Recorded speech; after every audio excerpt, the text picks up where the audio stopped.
প্ৰসংগ শক্তিপীঠ কামাখ্যাত প্ৰস্তাৱিত কৰিডৰ নিৰ্মাণ বিষয়টো বিৰোধিতাৰে গুৱাহাটী উচ্চ ন্যায়ালয়ত ৰাজহুৱা স্বাৰ্থ জড়িত আবেদন সমাজকৰ্মী গীতিকা ভট্টাচাৰ্যৰ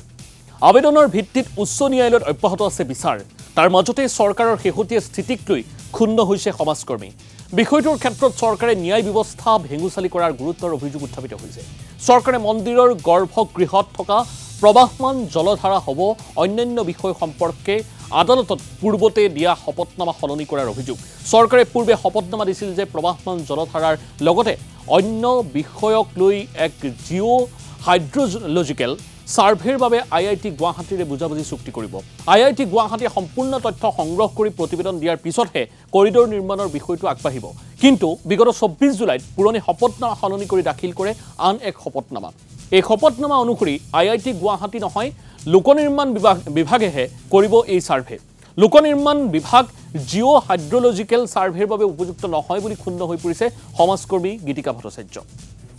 more than 30 খনতকে ওপৰত আমি আৰটিআই কৰিছিলো যে আপোনালোকে কি সাৰ্ভে কৰিছে আৰু কি পাৰমিশন লৈছে সেইখিনি আমাক জানিবলৈ দিয়ক আমাৰ জনাৰ অধিকাৰ আছে আমাৰ আস্থা ভক্তিৰ কথা আছে আমাৰ জনাৰ অধিকাৰ আছে কিন্তু তেওঁলোকে কোনো আৰটিআইৰ উত্তৰো নিদিলে আৰু তেওঁলোকে কি কৰিলে পাব্লিক ডমেইন যেটো পিডব্লিউডি ডিপাৰ্টমেন্টৰ এটা বন্ধ কৰি থৈ দিলে সেই কাৰণে আমাৰ জানিবলৈ একো উপায় নোহোৱাতহে আমি আসলে পিআইএল খন কৰিব লগা হ'ল যিখন লেখ আবেদন আমি কৰিলো সেই কাৰণে কৰিলো তাৰ পিছত আমি যিখিনি সন্দেহ কৰিছিলো যে তেওঁলোকে একো পাৰমিশন লোৱা নাই সেই গোটেই কথাখিনি আমি পিআইএল কৰাৰ পিছত আমাৰ সন্দেহটো মানে বাস্তৱত পৰিণত হ'ল যে সেইটোৱে হয়